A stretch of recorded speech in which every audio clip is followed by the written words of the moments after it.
high-level political forum on sustainable development on 13 July 2021. During his address, the Prime Minister underscored that COVID-19 pandemic has once again underscored the imperative of unity and interdependence of nations.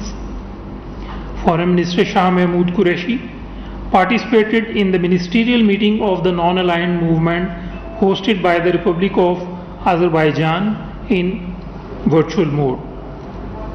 In his statement, the Foreign Minister underscored the non-aligned movement's important role in promoting peace and development and in responding to current global challenges, and called for strict adherence to the principles and purposes of the UN Charter and values of multilateralism for advancing the common goal of sustained peace and development. During the week, the Foreign Minister received a telephone call from the US Secretary of State Anthony J. Blinken. The two leaders discussed bilateral relations and important developments in the region. On bilateral relations, the Foreign Minister emphasized Pakistan's commitment to forging a broad-based, long-term and sustainable relation with the United States. On the Afghan peace process, the Foreign Minister stressed that there was a fundamental convergence between Pakistan and the United States. He underscored that securing peace in Afghanistan was the shared responsibility of all stakeholders inside Afghanistan as well as key regional and international players. The two sides also exchanged views on regional connectivity and other key issues. Foreign Minister Qureshi thanked Secretary Blinken for the COVID-related support extended to Pakistan by the United States. Now coming to the situation in the region, as the withdrawal of foreign forces from Afghanistan is nearing completion, we remain concerned at the evolving security situation in Afghanistan. We once again reiterate the imperative of a political settlement in Afghanistan. Pakistan has played an important role in the Afghan peace process, and it remains committed to facilitate the process in future as well. However, we believe that ultimately it is the Afghans themselves who have to decide about their future. At this critical juncture, all Afghan stakeholders must work out an inclusive, broad-based and comprehensive political settlement for durable peace and stability in Afghanistan.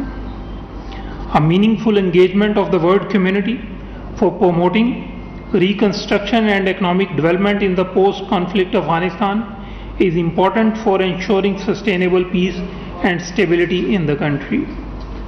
We also believe that peaceful settlement of the Afghan dispute should also lead to a dignified and time-bound return of Afghan refugees from Pakistan. This is the first time that friends and partners of Afghanistan must remain closely engaged to advance shared goals and objectives.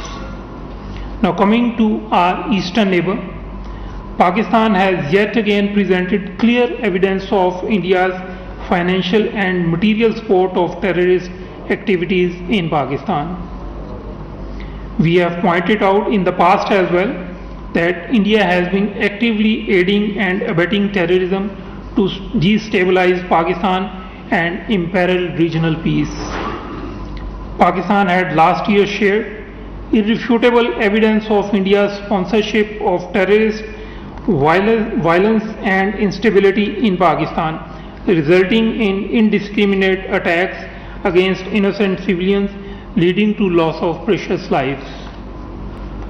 We call upon India to eschew the use of terrorism as an instrument of state policy, dismantle its terror infrastructure against Pakistan, arrest the perpetrators of Lahore attack, and bring them to justice without any delay. On the situation in the Indian illegally occupied Jammu and Kashmir, Yom-e-Shuhada-e-Kashmir was observed on 13 July to pay homage to the 22 Kashmiris who laid down their lives fighting the brutal Dogra forces in Srinagar in 1931. The courage of these martyrs galvanized an unparalleled struggle for self-determination in 1931 that continues till date. Over 390 Kashmiris have been martyred by the Indian occupation forces in Indian illegally occupied Jammu and Kashmir since 5th August 2019 alone.